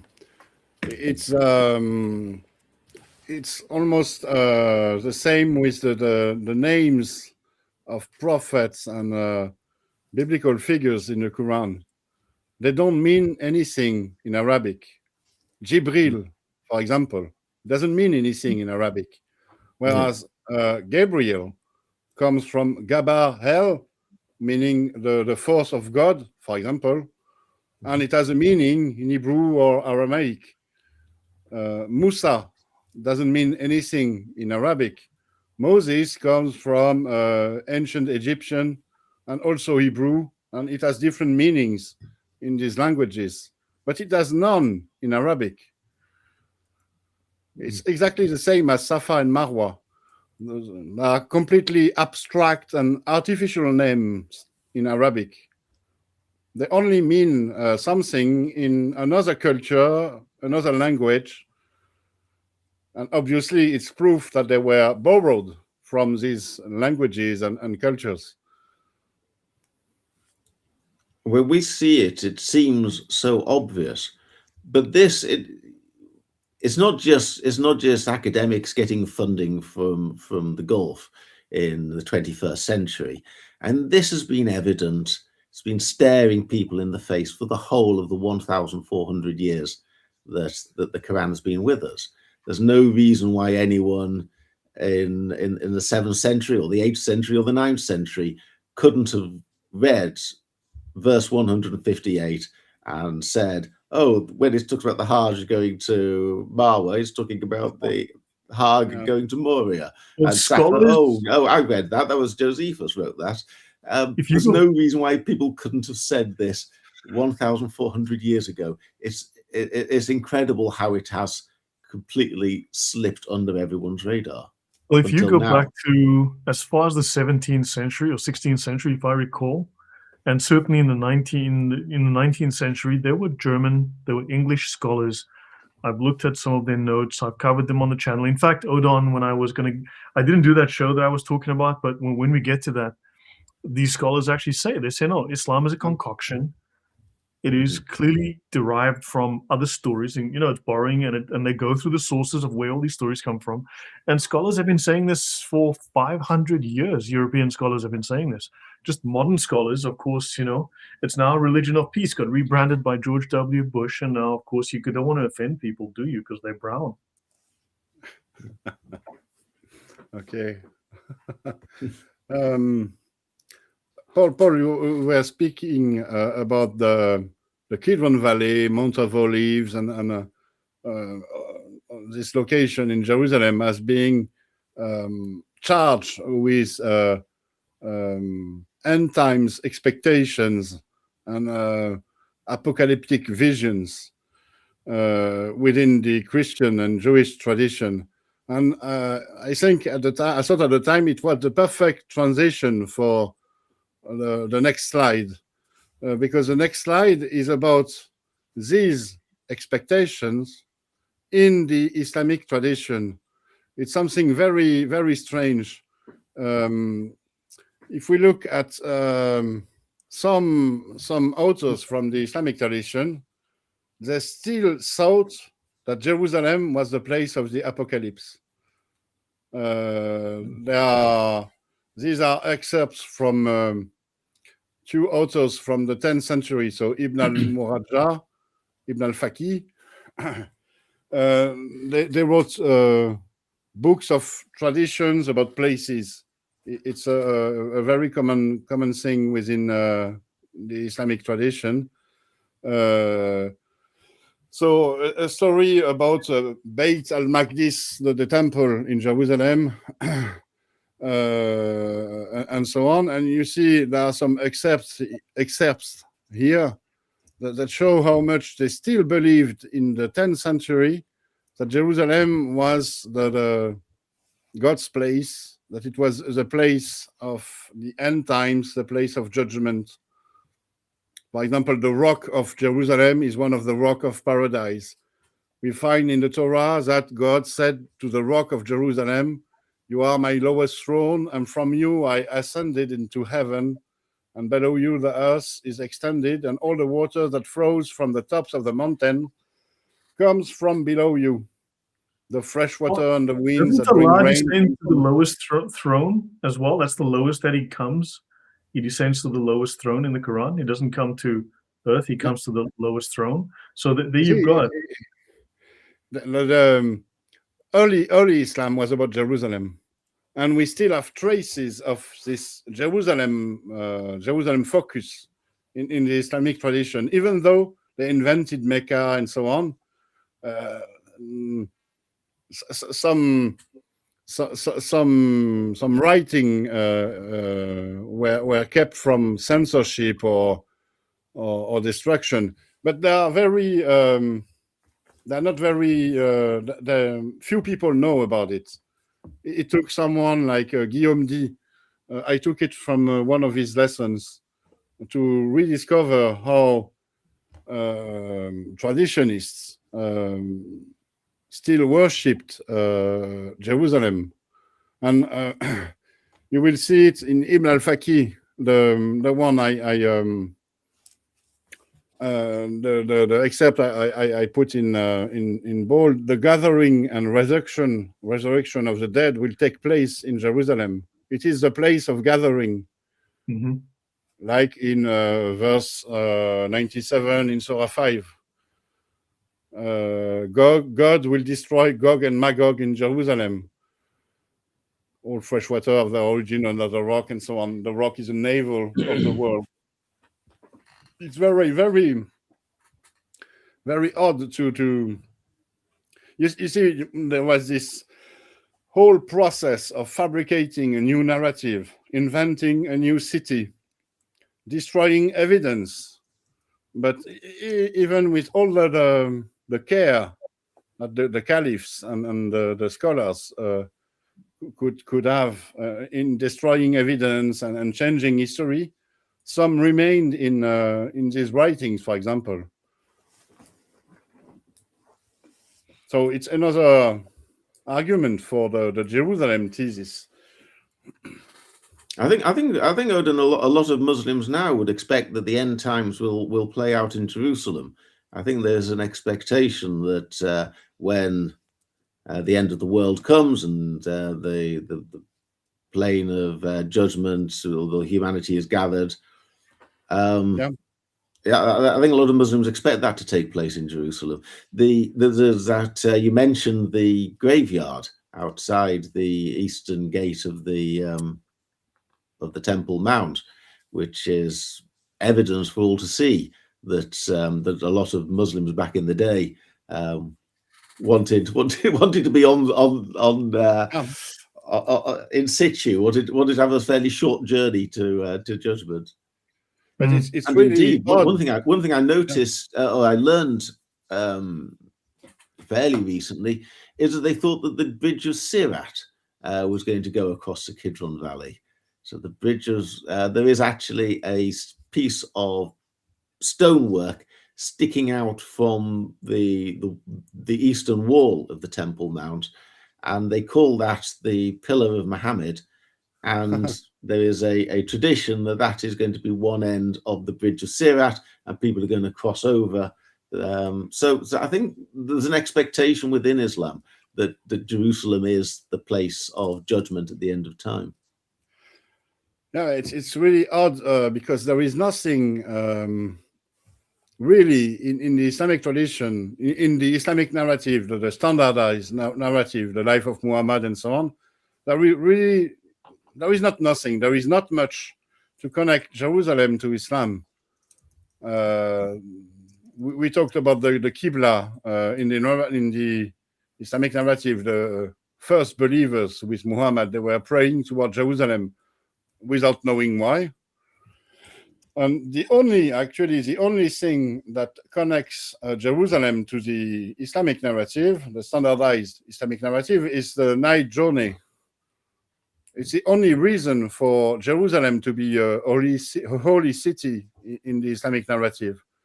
There are no reason for Jerusalem to be the place where the gathering and resurrection of the dead will take place, outside of this night journey.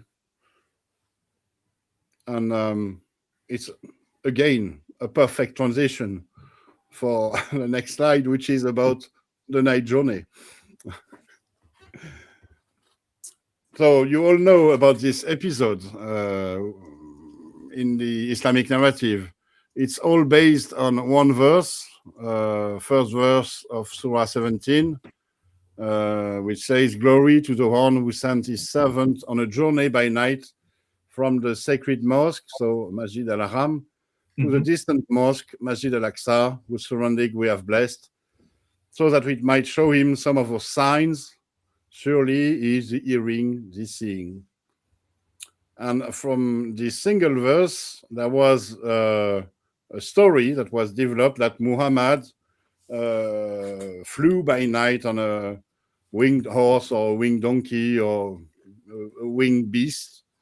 Here on this Persian miniature, we see that the beast is a donkey. It has a donkey's tail, but its head is a woman's head. And we know the story. So Muhammad flew by night from Mecca to Jerusalem. He landed on the Temple Mount, and from there he ascended to heavens, where God showed him some of his signs, like it is said in the verse, meaning a celestial Quran, the celestial Quran. And from there he went back to Mecca. And it was a great sign of his prophethood to the people. It demonstrated how God had chosen him to be his prophet, because on the way back from the heavens to Mecca, he was, for example, able to see a caravan in the desert. And when he arrived in Mecca, he announced that this caravan was to arrive. And it was a miracle, because how could he know where the caravan was? It was proof that he went to the heavens on a winged horse. Yeah, but, can I throw in something? Really, yeah, throw in a couple of things. I mean, one, he went to Jerusalem, to the temple that wasn't built for another 90 years. Yeah. Right, which is fascinating. The hadiths, his wife claims, no, he never went anywhere. He was in bed all night. And then other hadiths go, oh yeah, no, he went in spirit. It's like, and This is also the Artavira, the night journey with Sarosh. Exactly. And this is obviously from Zoroastrianism again, right? And of course, you've got these similar sort of from Islam. You've got this whole idea of the woman, right? Anyway, but long story short, you've got this peacock wings, you've got the horse's body, you've got something else's tail, you've got a woman's face, and of course, in the Islamic story, Muhammad gets on the winged horse or thing or whatever it is. He goes up to heaven with the angel Jibreel. In many stories, an angel goes with him. In some stories, he goes alone. But in one of them, the horse won't go up. So Jibreel punches it in the face to make it comply, which is crazy. But in the Arda Viraz Namag, Zoroastrianism has a winged horse-like creature with a human head. So the Artavira, he makes a night journey to heaven under the guidance of the angel Sarosh in an old book known as the Book of Artavira. They describe the journey of a saintly priest who goes into a trance and his spirit goes up to heavens under the guidance of the angel Sarosh. He passes from one utopia to another until he gets to Ormaz, the great deity of the whole universe. And he sees the heavens, how happy its inhabitants are, and then he goes back to earth as the messenger to tell all that he has seen and heard. And then Ormaz commanded that his followers apparently pray 5 times a day. Not sure I've heard that anywhere before. And then, of course, in both religions, there's a specified worship of 5 times a day, commanded by God. And Zoroastrianism and Islam share a specified worship in relation to the movement of the sun. The Zoroastrians call this worship Ga or Ja, right? And the term means period of time or place. So very, very interesting that you've got this, and then of course Dr. Shabir Ali deals with this, and of course they actually come and say, well, actually Zoroaster was a prophet of Allah. He actually was a prophet of Allah, and Allah, he was just prior to Muhammad. He was actually preaching Islam, which is completely retarded, but there you are. Mm-hmm. So yeah. And here you got a woman's face. This is Muhammad and the angels, and there's lots of interesting stories around this as well. Some very odd things around that. If I may just add something as well, just joining this with the other series that Lloyd is showing now about the monotheism series, that the Quran seemed to have one origin, is Judeo-Christian, but when we get to the traditions, that's when they seem to be copying from everything that is around. So the whole thing with the Burak, which actually looks very Persian, as we see in the depictions, it looks like by the time that they're creating the religion, they are borrowing really from everybody. And we can see these weird references that they are not found in the Abrahamic faith in the traditions. So we see how they are making things up as they are in different lands, trying to justify their book as divine in the Abrahamic faith. They're trying to and then it has nothing to do with it. I mean, they're clearly integrating existing pagan beliefs, trying to Muslimize them, if you will, to make them. You see, we're you're part of the same tradition. They're taking everything and making a soup and claiming that they connect to everything and that they were first. I find it very interesting that when Muhammad supposedly goes to up to the heavens and intercedes with God and tries him to negotiate the number of prayers down from 50 and gets it down to 5. It sounds very similar to Abraham interceding with God for the people of Sodom in the book of Genesis. And in both instances, even to the extent that in both instances they start with the number 50, which of course is totally impractical as any if you had to pray 50 times a day, and if you spend, say, 10 minutes on each set of prayers, you would never have any time for anything else. So it's completely artificial that anyone ever would have come out with the idea of praying 50 times a day. You simply wouldn't be able to farm. You wouldn't be able to do anything. But but in both instances, both with Muhammad interceding with God for the number of prayers, as with Abraham interceding for the number of righteous people who would be necessary to save Sodom, you start off with the number of 50, and then you decrease in blocks of 5 and 10. So it does look as though someone is just trying to fill out the story and looking for the Bible for something they could just take and change. It just looks blatant to my mind.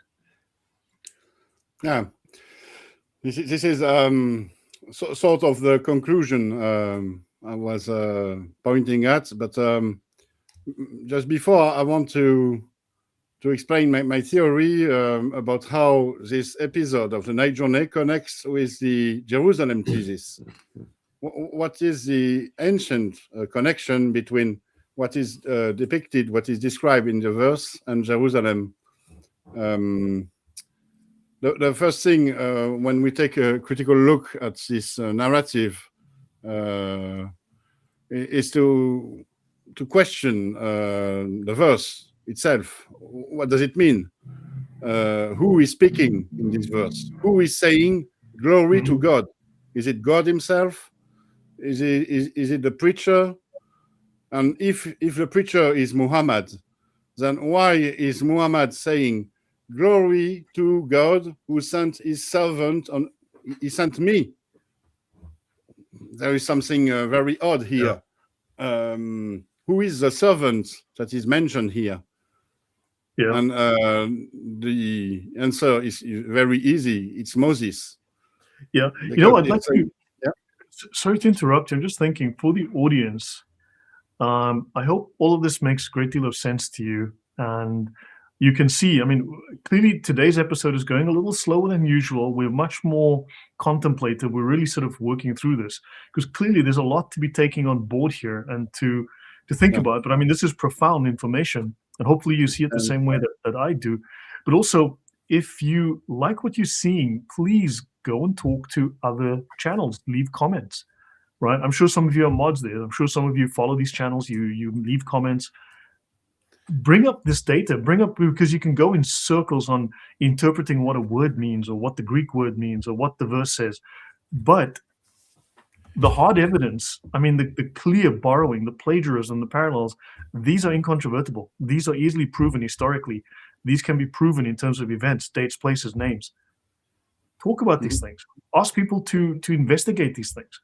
Ask other channels to, come and talk to us. We're happy to have them on, right? And also, by the way, everyone who's on the channel today, all my guests, they're in the description. Please give their channel some love. Go see them. Go and subscribe, give them a like as well, right? And and of course, if you do like what you're seeing here, please do like, share, and subscribe to my channel. I just went over 30,000 finally. It's taken a while. And if you do like what we do on the channel, you do appreciate it, then please also do show us some love. Please support the channel, and for those who do, thank you. But what Odon is doing is profound. Please support him. What Quranic Endgame is doing is profound, and we hope to have Paul Ellis on to discuss his book in the future and get his perspective as well, and also debate these issues and discuss them. And this is really profound. Get others to talk about this because you cannot escape this evidence. You can debate a word over and over and go in circles. Islam is peace. No, it's not. Yes, it is. No, it's not. Yes, but the archaeology is the archaeology. The events, the records, the data is the data. Thanks, Odon. Back to you. Yeah, the answer to the question, who is the servant, is quite easy because the rest of the surah is about Moses. And he is mentioned, I think, in the second verse, right after this one. So the first verse is all about Muhammad being the servant taken on a night journey. And the following verses are about Moses being the servant. And if you look in the Quran, Moses is supposed to have embarked on another journey, a journey from Egypt to the Promised Land. And I think it is referred as a journey, the same as the journey that is mentioned here, the journey by night. Besides, when you look at this narrative, we are forced to make connections with the Judeo-Christian context, like Paul referred to because in the Judeo-Christian, especially biblical or Jewish tradition, we find stories of various prophets ascending to heaven. Jacob, for example. We have many narratives in apocryphal texts which describe such prophets going to heaven. We have the same, like Lloyd pointed out, in the Persian culture. They are known for their flying beasts. So the one you displayed, Lloyd, but also flying horses, especially flying horses, like the ebony horse from the Arabian Nights. You see here a poster for the movie The Thief of Baghdad, which is an adaptation from the Arabian Nights with a flying horse. And there is also in the Zoroastrian religion stories about journey to the heavens. You told us about one. There is another one, a story about a priest from the 3rd century, Cartier, ascending to the heavens. But this is not the connection I found to Jerusalem, of course, because there is nothing here connecting these stories to Jerusalem. What I found is something else. In the Jewish tradition, there is a depiction of Moses' night journey ascending to heaven, where God showed him a celestial Torah. It is all derived from the text. In the text in Exodus, Moses ascends to Mount Sinai. So he goes into heaven, the place where God is. And there, God gives him the what do you call this? The tables of the law, the tablets of the law. So it's a sort of analogy for the Torah. And it's understood as such in the Jewish tradition. If you look in Targum Jonathan, Targum is an explanation within the Jewish tradition for the biblical text.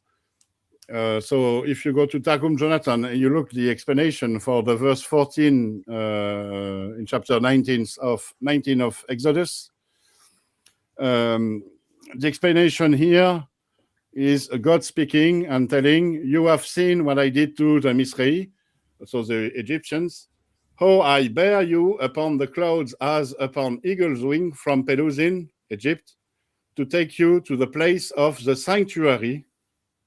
So it is the place where God is.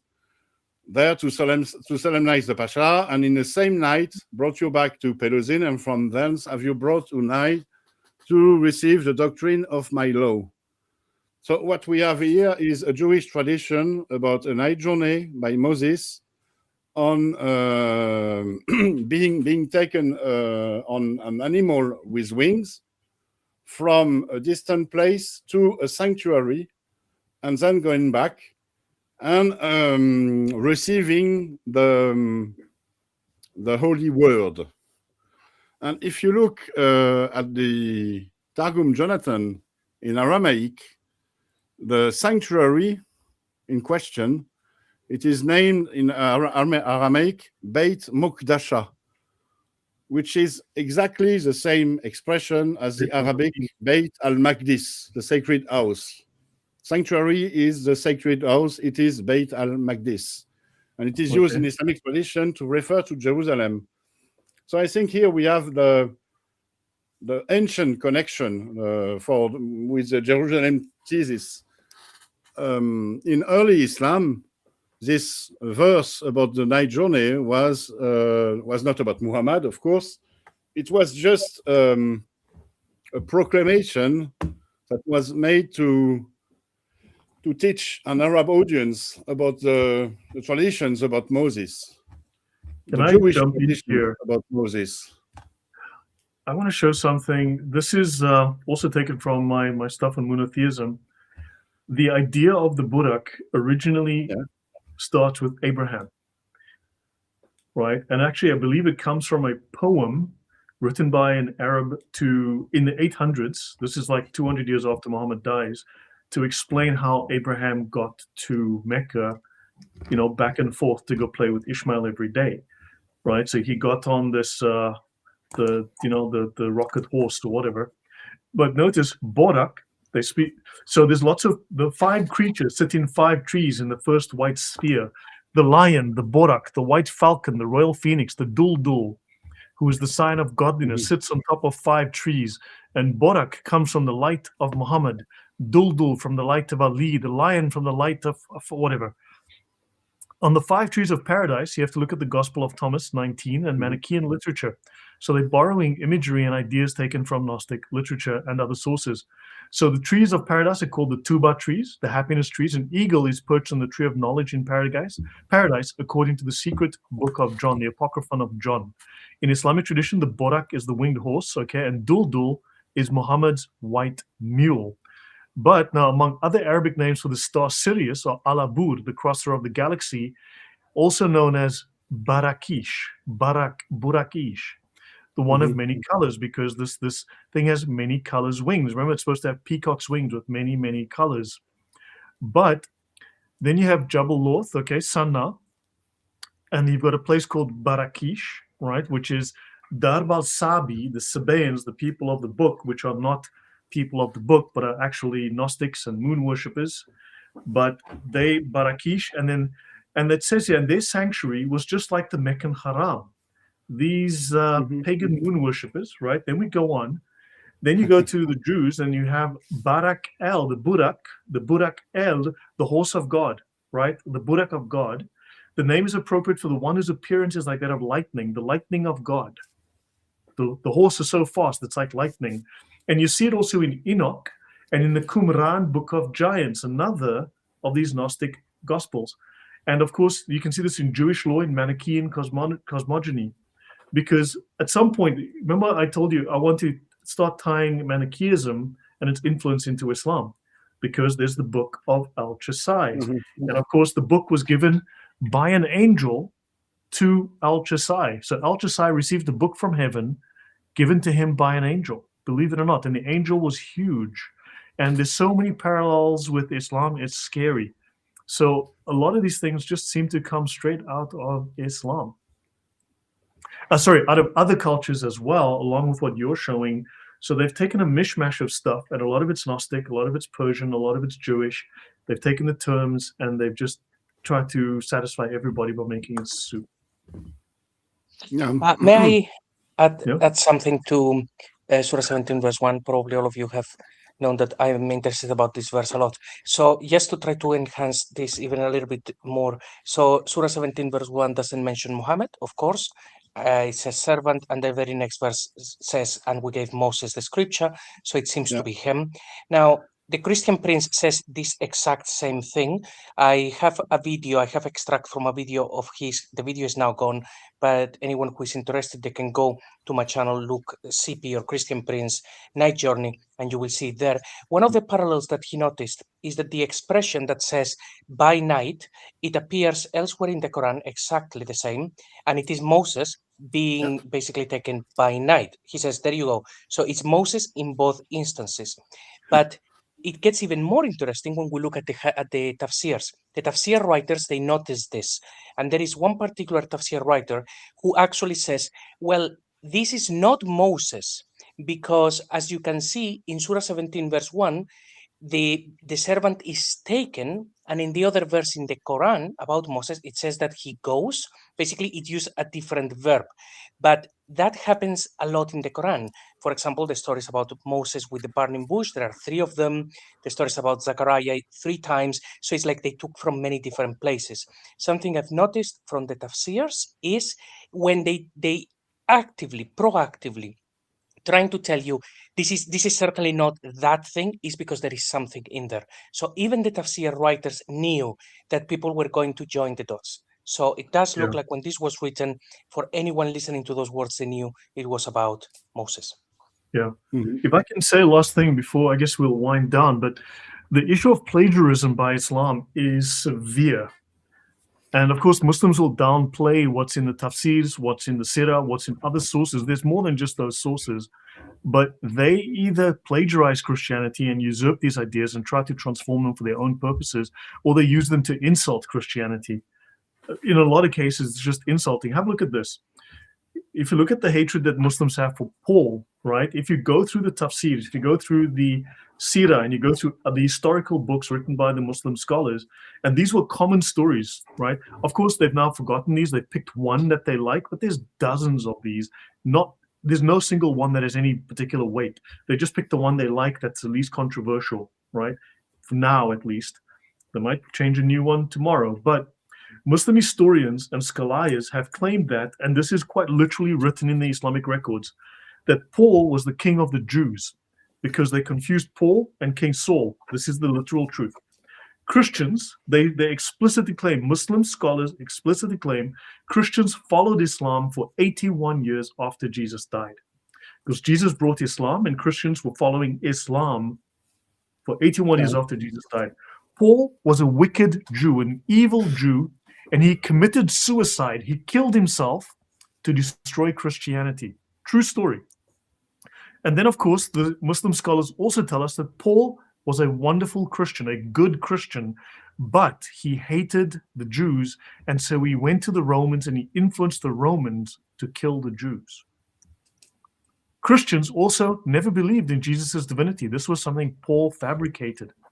Paul also invented the concept of the Trinity and inserted it into Christian belief. Not only that, Paul went to the Nestorians. Paul went to 3 different people. He went to the Nestorians, he went to the Jacobites, and he went to some other group. Now, the Jacobites are from like the 300s, the Nestorians are from the 500s, and the other group is from the 200s, but that's okay. That's okay. Don't worry about the time travel and these people all meeting Paul at the same time, 500 years out of date. No problem. Paul told these 3 different religious leaders from the 3 different churches 3 different stories about Jesus to cause deliberate confusion. So he told the one guy one thing, and then he sent them out to cause utter confusion. But he told the Nestorians this, and the Nestorians are from the 500s. That's great. Paul also caused the Crusades. And the Crusades were explicitly fought to hide Paul's lies, because the Christians needed to hide Paul's lies, and that's why they fought, because the Muslims were going to reveal the truth. And then a Muslim believer saved Christ's teaching, and they hid until Muhammad came, and then they revealed the written truth, which is Islam. This is the nonsense that these people teach. It is plagiarism. It is toxic. This is what they do. So the fact that you are showing and Paul is talking about all of this craziness, all of this abuse of history, I mean, this is par for the course in Islam. They're very creative when it comes to stories. They don't like anything as much as storytellers and stories. The thing with the studies is that we can sort of reverse engineer the stories and understand how they were created, how and why they were created, and we can understand what was actually early Islam about. What was at the beginning? There were Jewish stories, Jewish traditions, Jewish devotions to Jerusalem. They took Arabs with them, and thereafter the Arabs took over the Jews, and they invented stories to Arabize their movements, and they invented Islam as a way to explain that God had chosen them rather than the Jews and the Christians. But the thing is, their stories, even though they were very creative, they don't make sense. They are full of holes and incoherencies, inconsistencies, and so on. And by looking at them, we can reverse engineer the thing and expose that Jerusalem was the focus of early Islam. There was no Mecca, and so on. Right. Yeah. So let's wind down, and we pick this up again next week. Yeah, I mean, so should we all give a last? If I can just, obviously we're saying good night, but I'd just like to place on record that I agree with a lot of the thrust of that, but to me that relates to the people who try to explain the Quran. I don't regard the Quran itself as being plagiarism. I think the Quran itself assumed that its audience were clever people who knew the Bible, knew the Talmud, knew the stories of Alexander the Great, knew all these things, and would pick up on its subtle and clever allusions. I think the Quran is a fascinating document, and if somebody had to ask me what my main question is, it is, what does the Quran actually mean? What was its intended meaning? It's the nonsense that's come after the Quran and after the death of Muhammad that has completely confused the landscape. So I totally agree with everything you said, Lloyd. Except I just want to place on record that I wouldn't say that the Quran itself is plagiarism. I think the Quran treats its audience as having more knowledge and intelligence than a lot of its audience has actually had in the preceding period. Yeah, I would have a sort of nuanced approach between the one of Lloyd and yours, Paul, because the Quran tells us about it's not plagiarism, but it's a movement that was different from Orthodox Christianity, different from Rabbinic Judaism, but that borrowed some Christian beliefs and some Jewish beliefs, and it's something original. So it's not plagiarism. I would agree with that. I would agree with that. Yes, there was something that they wanted to go to Jerusalem to trigger the end times by having Jesus come back, Jesus the Messiah. So they couldn't have been rabbinic Jews or influenced by rabbinic Jews, but there is a Jewish way of thinking here. This idea that you can trigger the end times by hastening the coming of the Messiah is typically Jewish. But in the end, this early Islam movement was submerged by what Islam would become by the plagiarism here. That here we can talk about plagiarism. All these stories that were invented to give a new meaning to the Quran, a new interpretation, with Al-Burak, for example, and the night journey of Muhammad, and Mecca being the holy city instead of Jerusalem, and changing everything, inventing history. But alas for Muslims, alas for Islam, it doesn't work like this. There are so many holes and inconsistencies and incoherencies and so on that it cannot stand. Yeah, I think Lloyd wants to go and have his dinner. Yeah. No, I prefer to sort of keep it around 2 hours. It's just tonight was also just a lot of information to take in, because I think this was the slowest we've really gone in depth on each of these points. And I mean, the parallels are stark. I mean, clearly it's a repurposing of an existing story.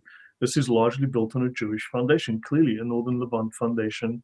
And then, of course, you got all the other arbitrary garbage that comes later. It was a dance. I'd like to actually say, Odon, well done. And I think it's been good that we've done this quite slowly today.